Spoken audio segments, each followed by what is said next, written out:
1.3 diesel engine தான். Vehicle வந்து crank ஆகுது, பட் ஸ்டார்ட் ஆகலைங்க. வாங்க என்னன்னு செக் பண்ணிடலாம். இந்த இருக்குது இல்லையா, ஃபுல் கிராங்க் ஆகுதுங்க, பட் வெஹிக்கிள் வந்து ஸ்டார்ட் ஆக மாட்டேங்குது. என்ன ப்ராப்ளம்னு பார்த்தீங்க அப்படின்னீங்கன்னா, இந்த வெஹிக்கிளை பொறுத்தவரை வாங்க விசிஐ கனெக்ட் பண்ணி வச்சிருக்கிறோம். விசிஐல என்ன ப்ராப்ளம்னு எக்ஸாக்டா இப்போ பார்த்துடலாங்க. இந்த இருக்குது இல்லையா, P0340 கேம்ஷாஃப்ட் பொசிஷன் சென்சார் ஏ சர்க்கியூட்னு காட்டுது இல்லையா. மிச்சம் இங்கெல்லாம் நிறைய கோடு காட்டுது. P0683 க்ளோப்ளக்கு, அப்புறம் இந்த கோட் ஃபியல் ரெயில் ப்ரெஷர் சென்சார், இது எதுவுமே ப்ராப்ளம் இல்லைங்க. இப்போ எக்ஸாக்டா ப்ராப்ளம் எங்க அப்படின்னா இந்த சென்சார் இருக்குது இல்லையா, கேம்ஷாஃப்ட் பொசிஷன் சென்சார், இதுதாங்க.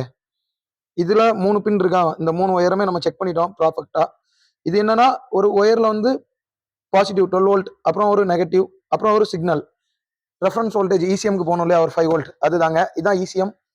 இந்த இசிஎம்லையுமே நம்ம வந்து செக் பண்ணிட்டோங்க கம்ப்ளீட்டா. இந்த இருக்கு இல்லையா 3 பின், ஒரு பிங்க் வித் பிளாக், ஒரு பர்பிள் கலர், 3 ஒயர் இருக்குதுல்ல. இங்கேயும் பாருங்க, அதே பிங்க் வித் பிளாக், பிங்க், ஒரு பர்பிள் கலர் உள்ள இருக்குதுங்க. இந்த 3க்கும் ப்ராப்பர் கண்டினியூட்டி இருக்குது. 12 வோல்ட் கரெக்டா இருக்கு, கிரவுண்ட் கரெக்டா கிடைக்குது, அந்த ரெஃபரன்ஸ் வோல்டேஜ் 5 வோல்ட்டும் கரெக்டா கிடைக்குதுங்க. இப்போ வெஹிக்கிள் வந்து ஸ்டார்ட் ஆகல இல்லையா, நிறைய பேர் நம்ம வந்து டைரக்டா இந்த சென்சார் இருக்கு இல்லையா, இதை ரீப்ளேஸ் பண்ணிடுவோம், கேம்ஷாஃப்ட் பொசிஷன் சென்சார், அப்புறம் சிஎம்பி சென்சார்னு சொல்லுவோம். அப்படி இல்லை இந்த ஒயரிங்கை கம்ப்ளீட்டா செக் பண்ணிடுவோம். இதுக்கு போக இதுல என்ன ப்ராப்ளம் அப்படின்னா, உள்ள இருக்கக்கூடிய அந்த டைமிங் செயின் இருக்கு இல்லையா, அதுல தாங்க ப்ராப்ளம் இருக்கு. கேம்ஷாஃப்ட்டுக்கும் கிராங்க் ஷாஃப்ட்டுக்கும் இடையில இருக்கக்கூடிய அந்த டைமிங் ப்ராப்ளம் அப்படின்னாலும் கேம்ஷாஃப்ட் பொசிஷன் சென்சார் தான், இந்த சென்சாரோட கோடு தாங்க காட்டும்.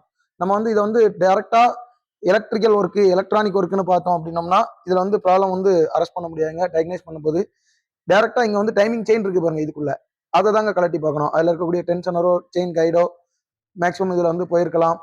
ஸோ செயினோட ஸ்லாக் வந்து அதிகம் இருக்கலாம், அந்த பிளே சொல்றோம் இல்லையா அது. ஸோ நம்ம அதை பெரிய வீடியோ போட்டுருக்கோம், அதில் பார்த்து தெரிஞ்சுக்கோங்க.